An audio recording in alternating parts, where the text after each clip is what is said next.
Le laboratoire de simulation de l'IPES paramédicale de la province de Liège et ses mannequins, assez réalistes par leur morphologie, permettent aux étudiants en soins infirmiers de s'entraîner sur de faux patients.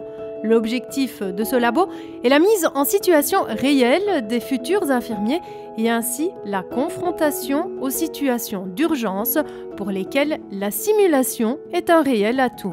C'est un peu une chance dans le sens que c'est des cas souvent qui sont vraiment pointus avec des moments d'urgence. Donc les faire en simulation, ça permet de faire des erreurs et d'apprendre de nos erreurs, alors que si on était dans une chambre d'hospitalisation réelle, on n'a pas le droit de faire d'erreurs. Donc c'est bien de justement pouvoir se tromper et ne pas avoir après de conséquences sur le patient. Ici, on parle tout de suite après avec les profs de ce qui s'est bien passé et ce qui s'est mal passé. La province de Liège possède plusieurs mannequins d'âge et de sexe différents. Ceux qui se trouvent à l'IPES paramédicale offrent une solution pédagogique idéale.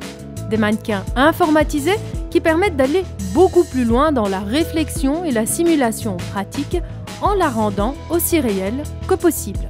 Le but de la salle de simulation, c'est d'être le plus proche possible de la réalité. De la régie, on gère le mannequin qui, lui, est très très proche de l'être humain. Bon, on n'a pas toutes les fonctionnalités qu'on peut avoir sur un être humain, tout ce qu'un être humain peut avoir, mais on s'en rapproche le plus possible. Ce qui fait qu'on appelle ça une haute fidélité. Pour l'étudiant, il respire, ce mannequin cligne des yeux, ce mannequin interagit puisqu'il lui parle, il lui répond.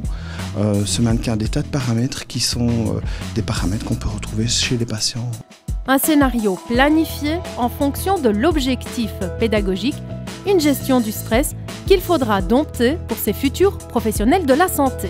Les situations que nos professeurs prennent, en fait, ce sont des situations qu'on a rencontrées en stage. On peut développer nos compétences infirmières, étant donné qu'on a des cas qui sont proches de la réalité. Si dans la vraie vie ça nous arrive, on sait comment gérer. C'est grâce à ça que venir à la simulation, ça nous apprend beaucoup de choses. Donc notre casquette d'infirmière, on la gère ici avec nos mannequins aussi. Donc c'est très essentiel pour nous. Sur la journée, on voit 6 cas différents. Donc que ce soit de la chirurgie ou de la médecine, c'est chaque fois un cas différent toutes les 2 heures. Donc c'est vraiment prendre des informations de beaucoup de problèmes potentiels que le patient peut avoir. Et on peut espérer après le réappliquer convenablement sur le terrain. Le laboratoire se compose d'une chambre d'hôpital et d'une salle de contrôle qui se trouve derrière une vitre sans teint.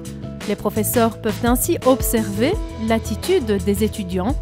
À l'hôpital, dans la vie réelle, quand vous allez répondre à une sonnette, vous ne savez jamais derrière la porte ce qu'il y a. Et donc les étudiants ici ne savent pas non plus exactement ce qu'il y a. Donc on leur présente un rapport d'équipe. Ils ont un panel de cas et en fait ils vont tomber sur un cas en arrivant au laboratoire de simulation qu'ils ne connaissent pas nécessairement et pour lequel ils vont devoir répondre et on va analyser un peu leur comportement, leur façon de travailler.